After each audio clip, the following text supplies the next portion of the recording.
बोकारो जिले में स्थित बोकारो स्टील प्लांट बीएसएल में रविवार 28 सितंबर 2025 को हुए एक भयावह हादसे ने औद्योगिक सुरक्षा की पोल खोल दी।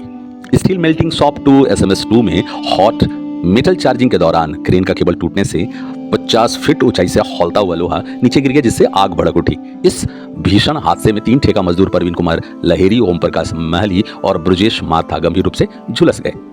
कुछ सूत्रों ने चौथे मजदूर रंजीत माता के घायल होने की बात कही है, लेकिन बीएसएल प्रबंधन ने आधिकारिक तौर पर 3 मजदूरों की पुष्टि की है। हादसे के तुरंत बाद घायलों को प्लांट के मेडिकल यूनिट में प्राथमिक उपचार दिया गया, लेकिन उनकी गंभीर स्थिति को देखते हुए उन्हें बोकारो जनरल अस्पताल बीजीएच के आईसीयू में भर्ती कराया गया है। ब्रजेश मार्था की हालत अत्यंत नाजुक बताई जा रही है, जिनके शरीर का 90% हिस्सा झुलस गया है। बीएसएल प्रवक्ता मणिकांत धान ने दावा किया कि प्रबंधन घायलों के इलाज के लिए हर संभव सहायता कर रही है और घटना की आंतरिक जांच शुरू कर दी गई है।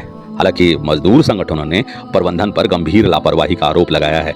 उनका कहना है कि जून 2025 में हुए इस तरह के हादसे, जिसमें 5 मजदूर घायल हुए थे, के बाद भी सुरक्षा मानकों में कोई सुधार नहीं हुआ है।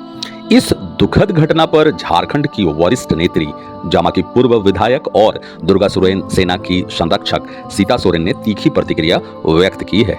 उन्होंने हादसे को प्रबंधन की घोर लापरवाही का नतीजा करार देते हुए घायल मजदूरों के शीघ्र स्वास्थ्य लाभ की कामना की है। सीता सोरेन ने बीएसएल प्रबंधन से मांग की कि घायल मजदूरों को सर्वोत्तम चिकित्सा सुविधाएं और उनके परिवार की देखभाल और उचित मुआवजा तत्काल उपलब्ध कराया जाए। उन्होंने कहा कि मजदूर हमारे उद्योग के रीढ़ हैं, उनकी जान से खिलवाड़ बर्दाश्त नहीं किया जाएगा। प्रबंधन को सुरक्षा प्रोटोकॉल को सख्ती से लागू करना होगा।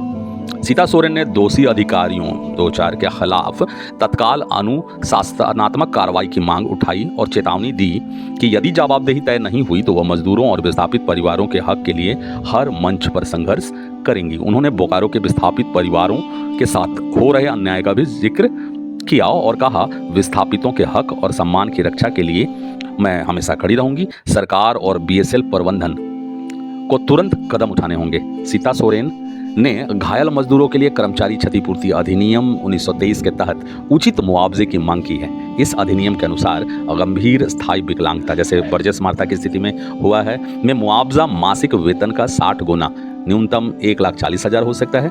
उदाहरण के लिए यदि मजदूर का मासिक वेतन 20,000 है तो मुआवजा 12 लाख तक हो सकता है। इसके अलावा चिकित्सा खर्च और परिवार की देखभाल भी प्रबंधन की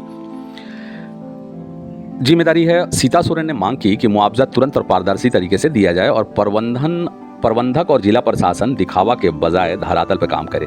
बोकारो के डीसी अजय नाथ ने फैक्ट्री इंस्पेक्टर शिवानंद लगूड़ी को 29 सितंबर को प्लांट का निरीक्षण करने और सुरक्षा उल्लंघनों की जांच करने का निर्देश दिया है। डीसी और एसडीओ ने बीजीएच पहुंचकर घायलों की स्थिति का जायजा लिया। स्थानीय सांसद झुल्लू महतो ने भी अस्पताल पहुंचकर मजदूरों से मुलाकात की और बीएसएल में बार बार हो रही दुर्घटनाओं पर सवाल उठाए हैं। उन्होंने प्रबंधन को तत्काल सुरक्षा ऑडिट कराने की मांग किया है।